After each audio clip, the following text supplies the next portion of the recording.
नमस्कार दोस्तों, कहानियों की श्रृंखला में आज सुनेंगे मालती जोशी जी की कहानी आस्था के आयाम। लेकिन उससे पहले मेरा आपसे विनम्र अनुरोध है कि अगर मेरे द्वारा सुनाई हुई कहानियाँ आपको अच्छी लगती हैं तो मेरे चैनल को सब्सक्राइब ज़रूर करें, लाइक करें और अपने दोस्तों और परिचितों में शेयर भी करें। बेल आइकन दबाना बिल्कुल भी ना भूलें। आज सुनिए आस्था के आयाम। गैस पर चाय चढ़ाते हुए सोच ही रही थी कि आज मेरे लक्ष्मण जी को भैया भाभी की याद कैसे आ गई। नहीं तो 6-6 महीने इधर का रुख नहीं करते। हारी बीमारी में बुलाते भी हैं तो 100-100 एहसान जता कर आते हैं। आज अचानक क्या हो गया। तभी विभा भीतर आई। जिज्जी, क्या हो रहा है? जिज्जी, अब तुम कितने दिन तक चूल्हे में खटती रहोगी? जल्दी से एक बहू ले आओ। तुम्हारे बेटे को कोई पसंद तो आए। तो अभी कहीं बात पक्की नहीं हुई है? उसने आंखें सिकोड़ कर पूछा। बात पक्की होती तो तुम्हें पता नहीं चलता। वह सोच में पड़ गई। मैं जानती थी अपनी उत्सुकता को वह अधिक समय तक दबा नहीं पाएगी। बोल ही पड़ी। मैंने तो सुना था कि शंकर बाग वाले प्रसाद जी के यहाँ आपने हाँ कर दी है। हाँ, मैंने उदासीन भाव से कहा। धीरू को वह लड़की ठीक लगी है। बस तो बात पक्की ही तो हुई जिज्जी। लड़के की पसंद ही तो आपकी आखिरी शर्त थी। दान दहेज तो आपको कुछ लेना नहीं है। इस विषय को वहीं समाप्त करने के लिए मैंने उसे चाय की ट्रे पकड़ाई और कहा, चल बाहर चल, मैं नाश्ते की प्लेटें लेकर आती हूँ। बाहर आकर पता चला जिस विषय को मैंने समाप्त करना चाहा था वह तो बैठक में भी चल रहा है। मुझे देखते ही श्रीमान जी बोले, ये नरेश देखो क्या कह रहा है। भाभी, इतने अच्छे अच्छे रिश्ते आ रहे थे, आपको यहीं हाँ करनी थी। हमारे ही हाँ करने की बात होती तो हम साल भर पहले धीरेन की शादी कर चुके होते। बात तो उसकी हाँ पर अटकी थी। उसने हाँ कर दी। उसे क्या अकल है भाभी, वह तो बच्चा है। लड़की देखने से पहले आपको सब अता पता कर लेना चाहिए था। बताइए, लड़की के पिता के बारे में आप क्या जानते हैं? वो शायद यूपी में कहीं फॉरेस्ट डिपार्टमेंट में है। प्रसाद जी ने तो यही बताया था। ये बोले, आपसे कभी मुलाकात हुई? हो जाएगी, अभी तो बात शुरू ही हुई है। नहीं होगी भाभी, मुलाकात नहीं होगी, क्योंकि पिछले 10-12 साल से उनके संबंध टूट चुके हैं। यह उनकी आपस की बात है, हमें क्या करना है? कमाल करती हो, ये चिल्लाए। करना कैसे नहीं है? अगर वो जिंदा ही नहीं होते तो बात और थी, पर अगर वो हैं तो हमें उनसे सरोकार है। चाहिए तो यह था कि प्रसाद जी पहले ही सारी बातें खोलकर कह देते। वो क्या पागल हैं भैया? पहले उन्होंने आपको इम्प्रेस किया, फिर लड़के को वश में किया, अब धीरे से अपनी बात कह देंगे और ऐसे वक्त कहेंगे जब आप कुछ नहीं कर पाएंगे। इतना बेवकूफ़ भी नहीं हूँ मैं, इन्होंने झल्ला कर कहा। आग लगाकर वे दोनों तो अपनी राह चले गए। हम दोनों बैठकर अपने में उफनते रहे। मुझे उन लोगों पर इतना गुस्सा आ रहा था, बस यही कहने के लिए इतनी दूर आए थे। सच तो यह है कि विभा जल गई होगी। अपने रूप पर बड़ा नाज था उसे। उससे बढ़कर कोई इस घर में आए, यह वह कैसे बर्दाश्त कर पाती। पर ये मुझी पर बिगड़ रहे थे। पागलों की सी बातें मत करो। क्या सिर्फ इसीलिए इतना पेट्रोल फूंक कर वे यहाँ तक आए थे? वे क्या हमारे दुश्मन हैं? नरेश सच कह रहा था। यह वाकई प्रसाद जी की चाल थी। वे पहले हमें इतना अभिभूत कर देना चाहते हैं कि हम उनके बहनोई के बारे में भूल ही जाएं। वैसे यह बात बिल्कुल झूठ भी नहीं थी। हम लोग सचमुच लड़की के मामा के रौब में आ गए थे। वे 10 बार गाड़ी लेकर हमारे दरवाजे पर आए थे। अच्छा हुआ जो लड़की देखने भी हम उन्हीं की गाड़ी में गए। स्कूटर पर तो वहाँ जाते शर्म ही आती। उनका बंगला और उनकी शानो शौकत देखकर एक हीन बोध जागा था, पर मन को यही तसल्ली दी थी कि लड़की उनकी अपनी बेटी नहीं, भांजी है, और उसकी माँ भी कॉलेज की लेक्चरर भर है। उसके पिता की बात तो उस समय मन में आई ही नहीं। लड़की को देखने के बाद तो मन के सारे विकल्प घुल गए। डॉक्टर लड़की की चाह में आधे रिश्ते तो वैसे ही निरस्त हो जाते थे। जो बचते थे उनमें मनचाही लड़की मिलना बहुत मुश्किल हो रहा था। पर कौमुदी को देखा तो हम भी ठगे से रह गए। धीरेन्द्र अगर मोहित न होता तो आश्चर्य था। मैंने तो सपने बुनना भी शुरू कर दिया था, पर नरेश और विभा आकर सब गुड़ गोबर कर गए। वैसे तो शायद ये इस बात को इतना तूल ना भी देते, पर उन्हें शिकायत थी तो यही कि उनके साथ धोखा हुआ है। जैसा कि मुझे डर था, धीरू तो सारी बात सुनते ही उबल पड़ा। मम्मी, हमें शादी लड़की से करनी है, ना कि उसके बाप से। आप लोग तो बात का बतंगड़ बना देते हैं। देखो बेटा, शादी में तो सब कुछ देखा जाता है। माँ बाप, भाई बहन, यहाँ तक कि ननिहाल तक की खोज खबर ली जाती है। और तुम्हारे चाचा कह रहे थे, वे कौन होते हैं हमारे बीच में बोलने वाले? वे तुम्हारे सगे चाचा हैं। इन्होंने एक एक शब्द पर जोर देते हुए कहा। ठीक है, पर पापा, क्या आज तक चाचा जी ने तलाक का नाम नहीं सुना था? क्या तलाकशुदा माँ बाप के बच्चों की शादी नहीं होती? होती होगी, पर क्या उस पुण्य कार्य के लिए हम ही रह गए हैं? देखो बेटा, ज़रा ठंडे दिमाग से काम लो। तलाक शब्द चाहे जितना जाना पहचाना हो, पर यह केवल एक शब्द नहीं है, एक प्रक्रिया है, एक स्थिति है जो अभी उतनी आम नहीं है। इसके साथ 100 प्रश्न जुड़े होते हैं। तलाक क्यों हुआ? किसकी गलती से हुआ? इसका बच्चों पर क्या प्रभाव पड़ा? उनका मानसिक संतुलन कैसा रहा? आर्थिक स्थिति पर क्या दबाव पड़ा? कल को शादी के मंडप में पिता नहीं होंगे तो ये सारी बातें उठेंगी। लोग तरह तरह के सवाल करेंगे। हम तो किसी तरह निपट भी लेंगे, पर तुम दोस्तों के सामने आंख नहीं उठा पाओगे। शादी व्यक्तिगत होते हुए भी एक सामाजिक घटना है बेटे। इसमें तुम ना समाज को नज़रअंदाज कर सकते हो, ना परिवार को। पापा के लंबे चौड़े भाषण से धीरू सहम गया। बड़े ही दयनीय स्वर में उसने पूछा, तो इसका मतलब है इतनी सी बात के लिए आप यह रिश्ता नकार देंगे? यह इतनी सी बात नहीं है बेटे। बेचारा लड़का, उसका इतना सा मुंह निकल आया था।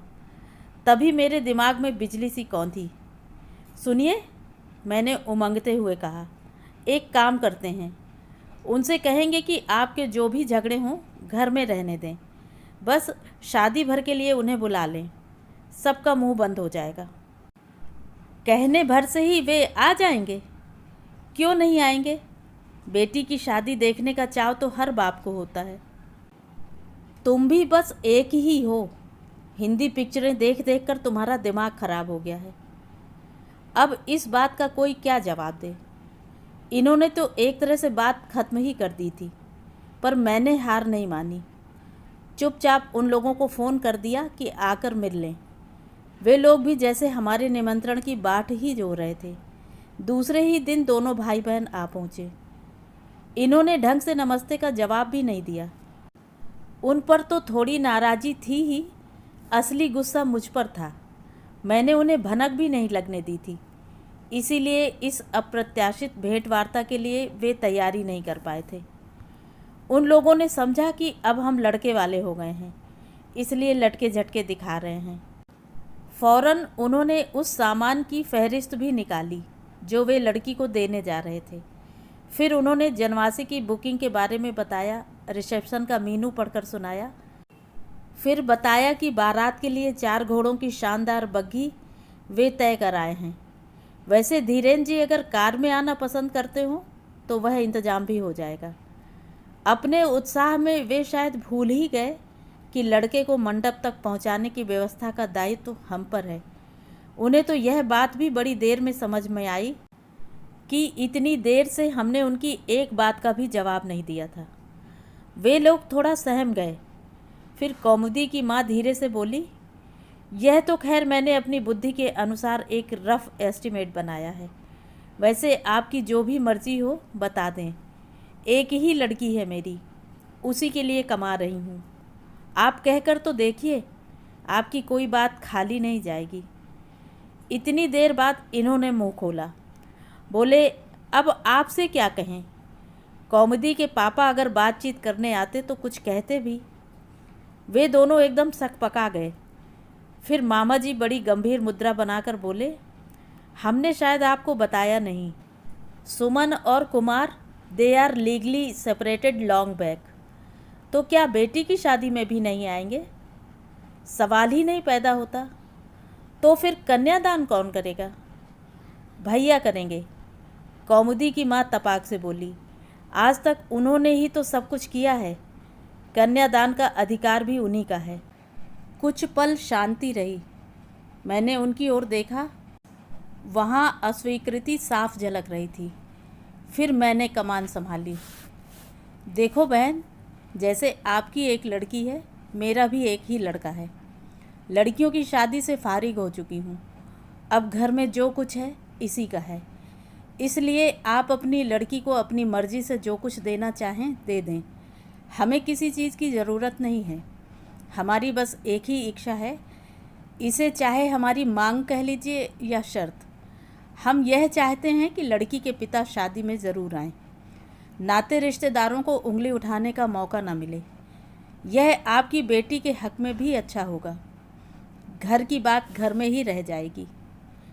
वे कुछ कहने को हुई तो मामा जी ने उन्हें तुरंत रोक दिया और बोले, बस इतनी सी बात है ना, हम लोग ज़रूर कोशिश करेंगे, आप इत्मीनान रखिए।